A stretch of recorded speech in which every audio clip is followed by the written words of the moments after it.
Ayan guys, si Namix at si Foreman Romar. Ayan, nagsusukat sila ngayon guys nitong area na paggagawan namin ng ng design ng FDAS saka installation din ng FDAS, mga fire detection alarm system.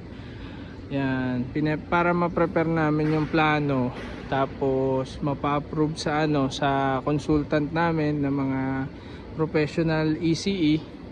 Tapos kami din po ang magi-install ng FDAS. Ayan. Isa yan sa specialize po namin, yung mga fire detection alarm system. Tapos ayan guys, yan yung gagawin namin yan. Re-repair namin yung mga butas ng bubong. So yun, kasi yung ibang bubong pangit na. Saka yung mga skylight, yan, papalitan namin lahat ng skylight. Yan guys, medyo malaki-laking trabaho din to guys. Ayan. Laki ng area na to, sobrang laki guys.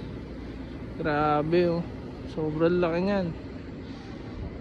Gagawin ata tong warehouse at production.